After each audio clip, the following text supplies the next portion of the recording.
Welcome to the Hope Discovered podcast by CommQuest. My name is Bill. Our show advocates for the principle that no matter what your recovery journey may happen to be, there is a chance for a better life. Hope happens here. Our subject today is the concept of a safe zone for clients and other members of the community who need to access services and treatment. At some point, you may have entered a clinic or an organization or some kind of place and noticed a sign that says Safe Zone or Safe Zone Trained. These indicators can refer to something as formal as this person or organization has completed safe zone training and wants to communicate to others that they are open to talking about and being supportive of LGBTQ plus individuals and identities. Other times, it may simply be a friendly show of support for the LGBTQ plus community when one of these signs is showing. To delve into the nuances of what safe zone means, both as a wide term and to how CommQuest has incorporated the concept, is our guest, Kristin Carvajal, Training and Development Coordinator here at CommQuest. First of all, Kristin, thank you so much for being on the program. It is greatly appreciated. Well, thank you for having me. Kristin, can you tell us a little bit about yourself and what brought you into this field and ultimately here at CommQuest? Yeah. So one of the things that I will say I always like to share is just I'm originally from New York, upstate New York, very small town. And just, growing up, I've always been someone who loved learning, who loved communicating and believed in the power of storytelling, as well as helping others. So throughout kind of my background, and educational training, I have pursued that in a variety of ways. I have a master's in higher education from Kent State, and I worked in the kind of college environment, higher education environment for about 8 years before switching gears and going into the clinical mental health field. I have a master's in clinical mental health as well, and I'm a licensed professional counselor. And I was in the field for a while. I'm very passionate about mental health, but also education, and kind of wrapping those two together. I really found that what I love and what I'm passionate about is helping others learn in a variety of ways, while also discussing more and advocating for mental health. So taking a step back, that kind of led me to working in human resources. And one of the things that brought me to CommQuest really was wanting to work closer to my community. I've lived in Canton for about 10 years now, and I have never actually worked that local to my home. And I have friends, acquaintances, my partner who all work in the area. And I saw just how important it is giving back to the community and being a part of the community. And that's really what I wanted to hit on when I was kind of looking around and changing career paths. And I knew about CommQuest. I knew about CommQuest from my counseling program. And I've known some people who have worked here before. And I saw this training and development coordinator position, and it just kind of checked all the boxes for me. A way to still be a part of the mental health community, but a way to help others learn and develop themselves as well so that they can, do their best helping others. I'm so glad you shared that with us because it really speaks to the culture of a nonprofit. People are here because they believe in the mission. They believe in the clients and they believe in the community. And thank you very much for sharing that. As to our topic of a safe zone, in the common vernacular, we hear the term safe zone, or let's say people will say, go to a safe place fairly often, especially on social media. In a more clinical sense, what is the context of the term safe zone as we're talking about it today? Yeah. So I think when we talk about a safe zone or a safe place, just in general, it essentially is a place where members of any group can exist without fear or judgment, or any bullying or fear of criticism or discrimination. So they can feel confident in that space, in that area, to share, to be vulnerable, and know that they are in a place where they can be heard. Safe spaces allow for people to feel supported. They allow for people to know that they are respected for who they are. From a counseling perspective, therapists really create these safe spaces for their clients, which allows clients to open up and explore their identity, as they are today, but also who they may want to be. They can explore different parts of themselves without fearing that judgment or criticism. And when thinking about others, these safe zones or spaces really can allow for marginalized people to discuss, process, and heal from any trauma or stress caused by discrimination, racism, or other forms of oppression. What does it mean to be safe zone trained? Yeah, so I'm going to talk about specifically the Safe Zone Project. That is what I'm most familiar with in terms of training. But this training can take on a variety of different names. So I've attended safe space trainings before and participated in those. It can be called something different. But essentially what it is that it is a training for really providing opportunities to learn about the LGBTQ plus identities, learn more about gender and sexuality, and examine prejudices and assumptions and privilege and how that can impact those members of the community. Is there a governing body that determines safe zone training completion, and are there different levels? Yeah, so I just want to kind of go back a little bit and talk about the Safe Zone Project in a little more detail. So This was founded in 2013 by Meg Bolger and Sam Killerman as a free resource. So, number one, free resource for folks who want to learn more about the LGBTQ plus community and also want to do more for awareness and ally trainings. So what I really love about this Safe Zone Project in particular is, again, it is a free resource and free curriculum that many, many organizations, colleges, universities have utilized to provide trainings on their sites. That is, again, why they can come in a variety of different phrases, sayings. These trainings, again, can go by a variety of different names. And when we talk about a governing body or different levels of completion, from the Safe Zone Project perspective, there's not. There's not a certification. There is not different levels. And one of the reasons for this is because that can create a power dynamic in a way of who is right, who is wrong, who is an expert in this subject matter, who is not.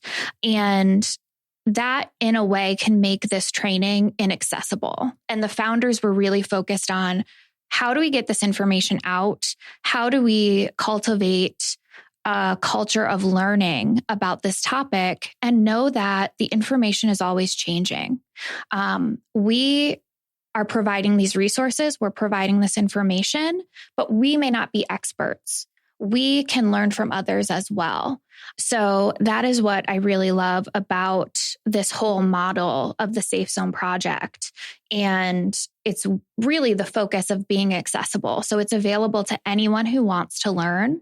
And there's no level, there's no right or wrong. It really is about, here are the resources. Here's what you can do to be an ally and be willing to learn, be willing to have that open mind.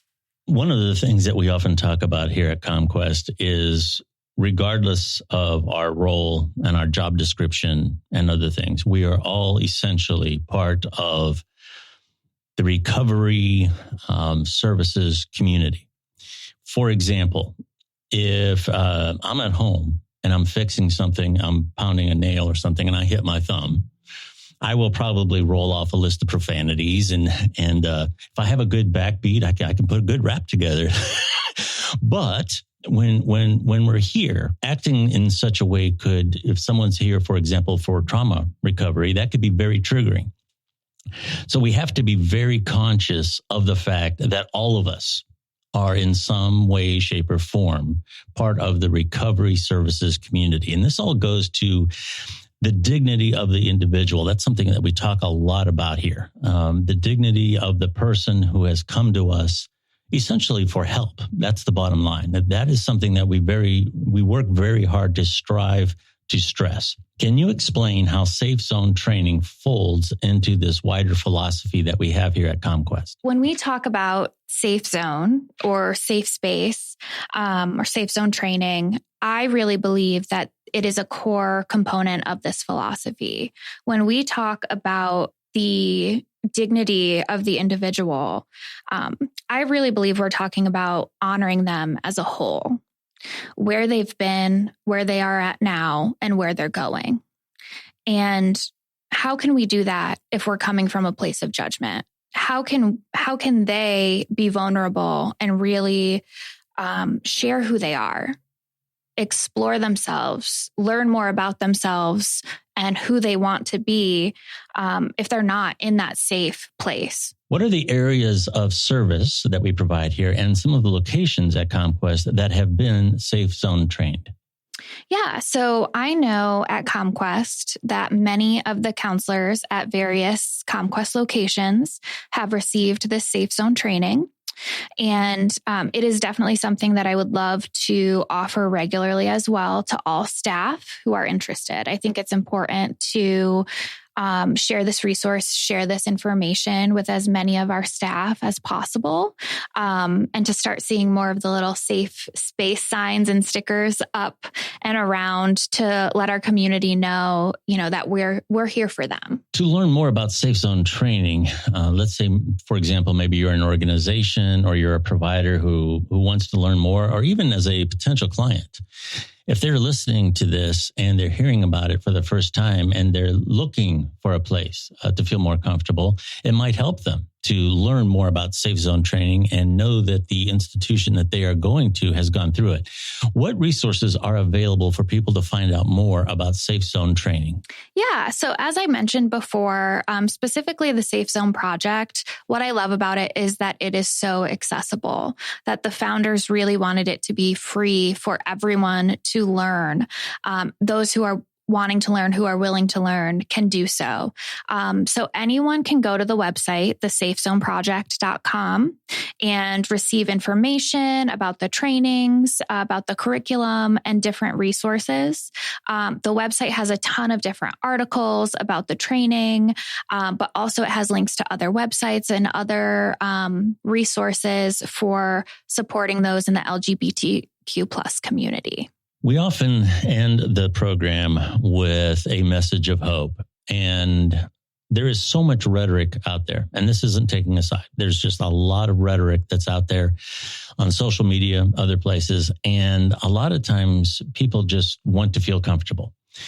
What message of hope would you have for someone who is seeking greater assurance regarding the need for acceptance and understanding, especially as they access various types of treatment? Yeah. So really what I would want them to know is just there are people who are out there who are willing to listen, learn, help, and support. And there will always be people out there who care and who want to help. And that those who are opening up, those who are sharing, they are incredibly courageous and brave.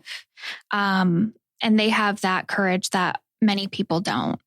And to just know that you are courageous and that there are people who want to help. to just kind of take that a step further too, I would want to tell the helpers out there as well. Be present, be mindful, provide that safe space, because being vulnerable can be terrifying, absolutely terrifying. But the ability to be heard and to know that you are safe and free from judgment can make such a huge difference in the healing process. And I would also tell the helpers to be willing to learn on your own. Go that extra step. Look up the resources.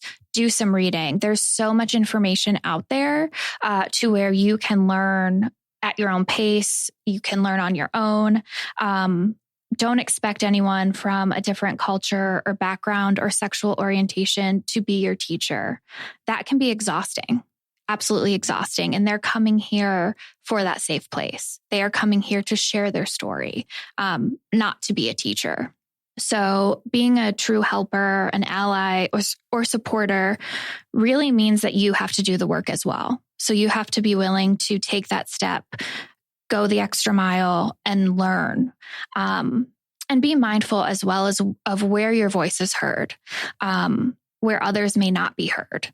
I think that's so important, because in that way, that's where and when you can be a good ally, because you can advocate in those spaces where others may not be invited yet. But being able to be mindful and be present and advocate for those can open up the doors for them in different spaces where they may not have been included originally. My personal opinion is I believe that this is important for providers across the board, even people in the medical community. There's a lot of times any of us have gone to the doctor and we may have an ailment with the most intimate parts of our body. And when a provider is just listening to you in a way that they're going to check off a list of symptoms and prescribe something based upon that and may not have any empathy towards you, it's a very empty feeling. And I believe that that is so important for providers across the board. And I'm so happy, and I'll let you speak to this, that here at CommQuest, we really emphasize compassion and to really listen. That is so important. Yeah, it really, really is. And I think we've all had different situations where we have been talking to someone, whether it be a family member, a friend, a coworker, and known that they haven't been listening or known that they haven't been present. And that, I think, is a relatable feeling. And, everyone has a phone. They may look at their phone. You can tell when people almost disengage and how invalidating and isolating and hurtful that can feel. And I agree, you mentioned the example with different doctors, and that's definitely relatable as well. And it's really about respecting the other individual that you are with and being present, letting go of distractions, actively listening, and again, allowing for that space of non-judgment. That is such an important message. And it all comes back to what we talked about earlier, and that's the dignity of the individual. That is so important. We have been talking to Kristin Carvajal, Training and Development Coordinator at CommQuest. Kristin, thank you so much for coming on and sharing this information with us. Thank you for having me. It's always a pleasure to work with you. I always learn so much when I get an opportunity to work with you and other members of our staff. Thank you very much for the opportunity. To find out more information about what we do here at CommQuest, I would direct you to CommQuest.org. Once again, that is CommQuest.org. There's lots of information on that site about our various services, or even if you would like to contribute, make a donation or what have you, that information is available on CommQuest.org. Our main phone number here is 330-455-0374. Once again, that's 455-0374. And again, the numbers to our various locations and everything is available on our website at CommQuest.org. You have been listening to the Hope Discovered podcast by CommQuest. Thank you very much for listening, and we will talk to you again very soon.